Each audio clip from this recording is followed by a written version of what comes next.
I'll briefly be touching on the 21 points that Mike Gunny and his convoy are protesting for Congress to hold a special session for. Number one is for the ELD mandate to be abolished.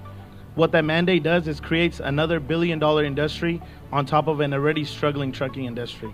The second one is to eliminate the 14 hours of service. Your clock starts. All day long, it's a race against the clock.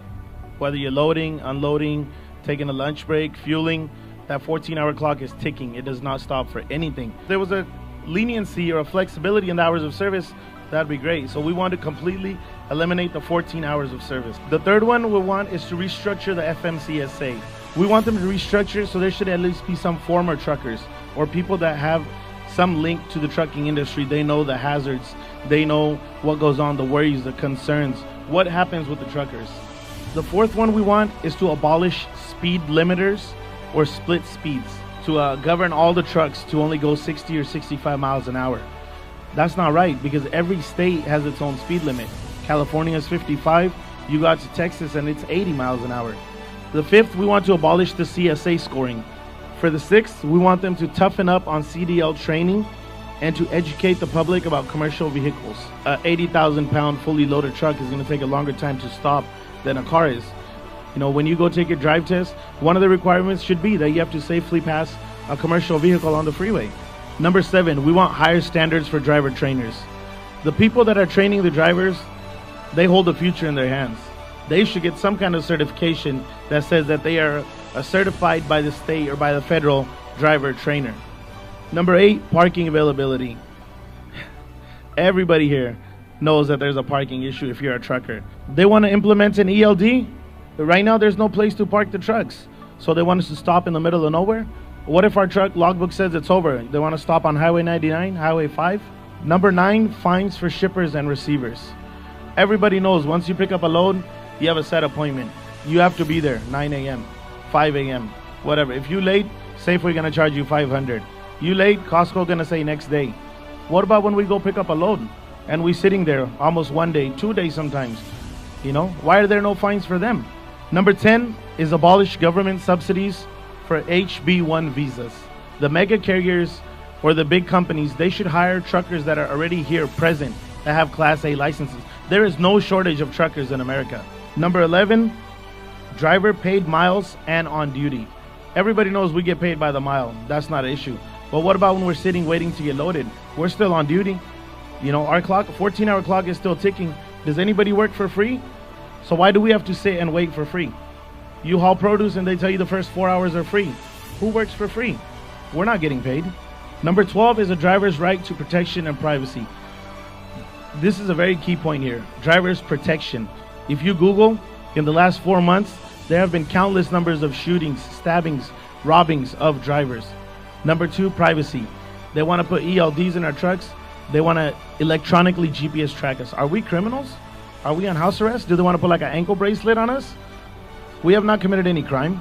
The 13th point is employers are responsible for fees and fines up front. When you go to unload your truck, they charge you a lumper fees. Number 1, when you take in a product to a warehouse, they ordered that product. That's the only reason it's going there. We don't just pick up a load and take it to whichever warehouse looks nicer. So why are they going to charge us to unload the truck for the product they need? The consumers, the buyers, the shippers, whoever should be responsible for that, not the driver. We don't have time to sit there and fumble. They tell you, oh, we need cash only, we need check only. We don't have time for that. 14, limit truck wrecks and ambulance chaser attorneys. You going down the freeway, you see all these billboards. We just want to have peace. We want to heal in peace. If we're in a wreck, we don't want people bugging us, badgering us. Number 15 and 16 are coal-related.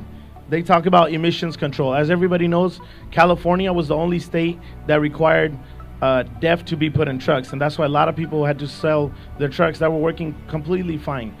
Right now, they have filters that run with diesel exhaust fluid. Once those filters get clogged and you have to get them cleaned, you got to get your filters cleaned. That's a $3,000 to $4,000 bill. And who requires that? State of California. No other state requires that. There should be some kind of program. We can go to the dealership and we can just get our filters cleaned for free. We should not have to pay for that. The 17th is prohibit no idling for truckers. They want everybody to turn off their trucks.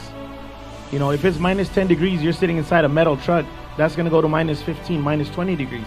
Or if it's hot, it's going to be 10 degrees hotter than it is outside. Are we not human beings? Do we not deserve safe working conditions? That's a state requirement, not even a state requirement. That's a God-given right to be able to work in safe conditions. Number 18 is to repeal the statutory acts from MAP 21 and the FAST Act. The mandate that was passed is actually MAP 21, which talks about how trucking companies will be forced to, not only will they be required to put on an electronic logbook, but they have to pay for the cost of it. They have to pay a monthly fees for it. If they want to implement a logbook, let the government pay for it. They want to track us, why don't they pay for it? Who knows how much it's going to be? Why should we have to pay out of our pocket? Number 19 is to stop overreaching Congress members from manipulating laws and mandates with changes without proper consent or notifying the transportation industry. There were no public hearings. I want to make that clear. For the ELD mandate, it was passed in a 2012 congressional bill. There was no public hearings. We had no say. If there was a public hearing, we would have definitely gone and protested it. Number 20, once again, talks about repealing CARB and over-restrictive California. California is the state that puts the most rules and regulations on the truckers. There's a California Air Resource Board that is separate from the federal ARB. You know, they require, if you're picking up a load in California, your trailer has to register with the ARB. You have to have an ARB number on there or there's a fine. Last but not least is to prohibit the use of tax dollars for giving subsidies to mega carriers. That takes away from road building, from infrastructure. You know, take our tax dollars and fix the roads. Don't just give subsidies to big carriers who in turn give donations to the lobbyists or in turn don't give donations to the congressman. All you're doing is a big circle. You put it in his pocket, he puts it back in your pocket. Use our money for our needs, for our wants. So what about us? Dogs are better than us. You have to keep your car running for the dog or a cat, but a truck driver have to shut off the truck even when it's 120 degrees outside. You go to a warehouse, everybody needs to use the restroom. She said, we don't have the restroom. I was like, you have $1 million warehouse, but you don't have a restroom for a driver who bring your load. I want to thank the Sikh community, guys, because I am blown away by the unity that you guys have shown in the last couple of days. And what I do know is without truck drivers and without trucks, we stop. The city of Fresno stops, the state of California stops, and our nation stops. The services that you provide, that you work so hard for, are so critical to our economy. And that means that the services you provide are so critical to families and neighborhoods. They're critical to having breakfast, lunch, and dinner, to being clothed, to having safe tires on your car, and on and on and on. And I think that it's a bumper sticker that I see on some of your trailers that you tow. And that bumper sticker is, without trucks, America stops moving. And that's true.